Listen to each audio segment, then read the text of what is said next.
The day was November 30th. I lived in a small town in the Midwest.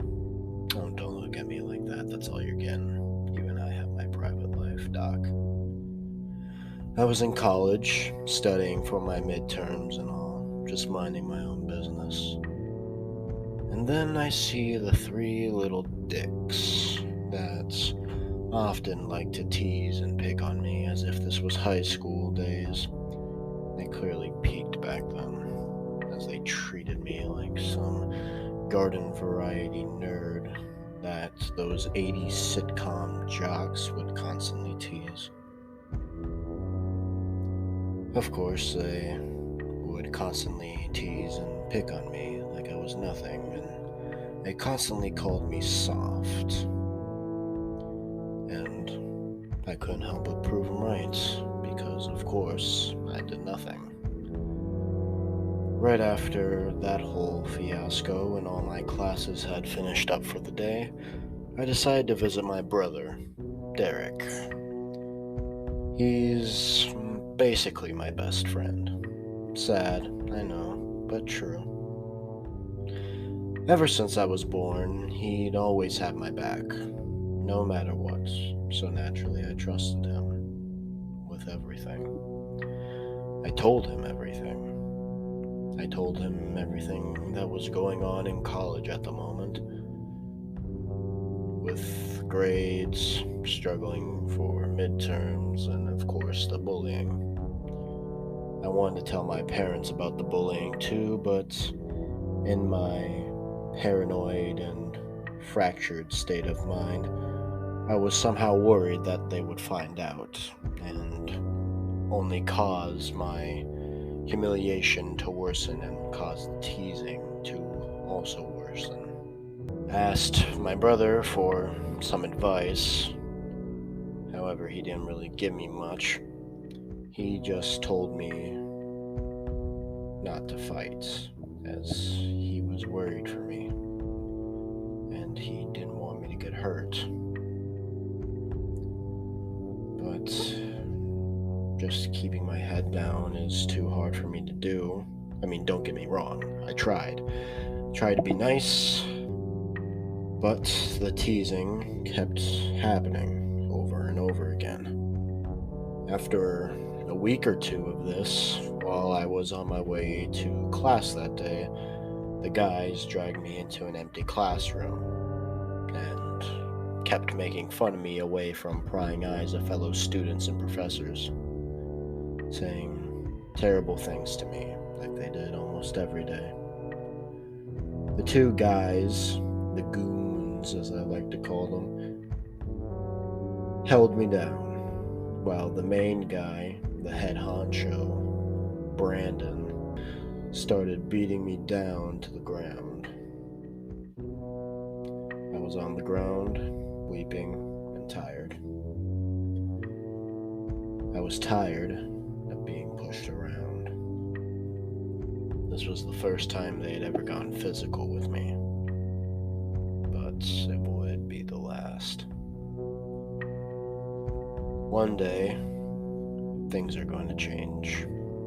I thought this to myself, and I spent the next 2 days planning. After those 2 days had passed, I found the guys in their hideout, which was the local junkyard in my town.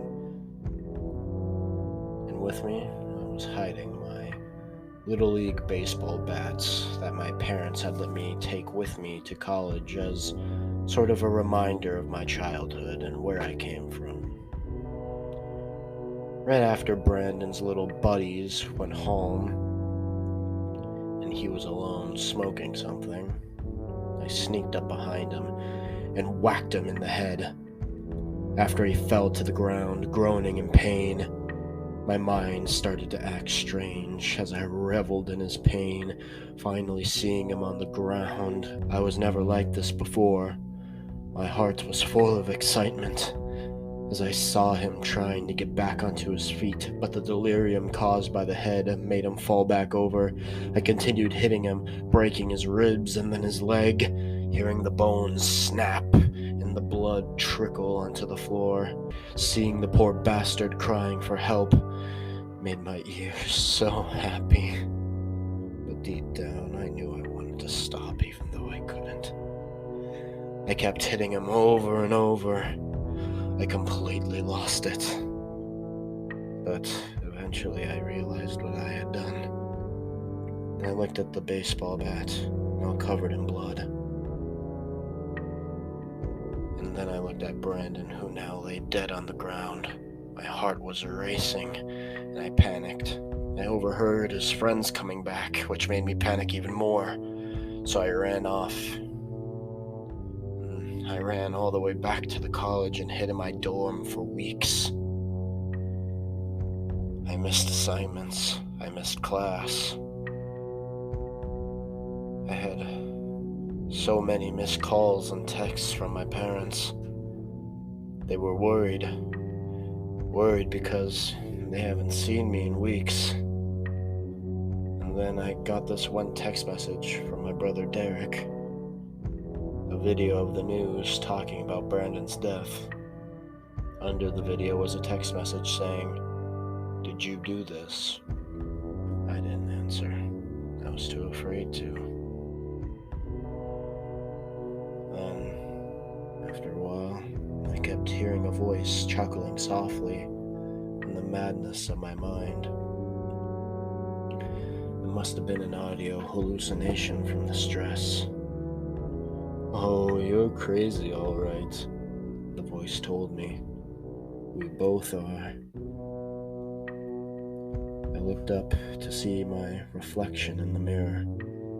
I hanged on the wall,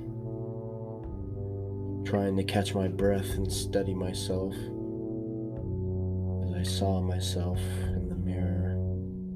But I looked more insane than I thought. I was chuckling in that mirror, and he said to me, "You look like you've seen a ghost." Lighten up. That bastard had it coming. I was afraid at this point. The hallucinations have gone from audio to visual now. I was slowly getting worse, and I had no idea what to do. "I didn't want this, though," I said. "Oh, yes you did," the voice said back to me. "You've been wanting to kill him for so long, ever since you first saw his face, when he rejected your polite greeting with petty bickering and insults. Stop being a pussy and finally embrace what you want in life." Oh wait, I forgot. Your stupid brother made you a little soft boy, didn't he?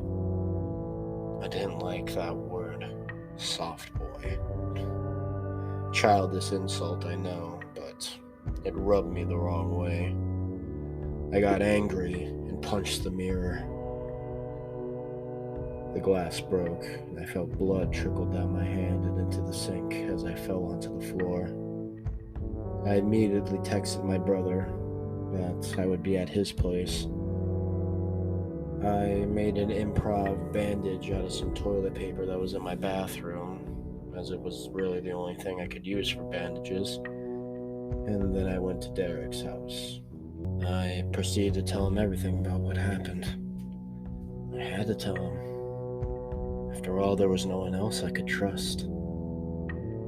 I thought he was the only person I could trust, but apparently I was wrong. After a while, Derek let me sleep on his couch.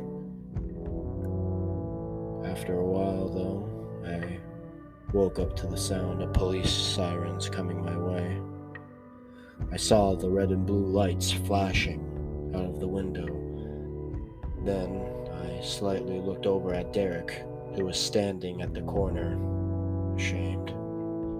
"You called the cops?" I asked him.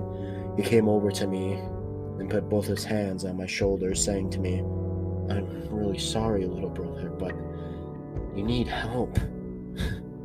Help. He thought calling the cops would help me. No, it just made everything worse. I've never felt so angry with him I thought I could trust him and he would have my back, but no. He just had to call the fucking cops. So I gave him what he deserved and grabbed the vase and smashed his head with it. I've been beating the living crap out of the man who betrayed me, who betrayed my trust, until the blood covered my fist. Right after I beat him, he was still alive, as you probably read in the news report. I didn't want to kill him. Small piece of my sanity still remained, and I just couldn't kill my own brother. Realizing what I did, my crazy mind, what my crazy mind did. I brought myself out of the house with my hands up and surrendered, turned myself in. So yeah, that's how I got into this asylum, Doc. And honestly, I kind of like the new me. I mean, I'm like a 50-50 at this point. Before, I'd say I was 80-20. But now, I'm slowly embracing it. I was the one who was laughed at for being a soft kid. Well, who's laughing now?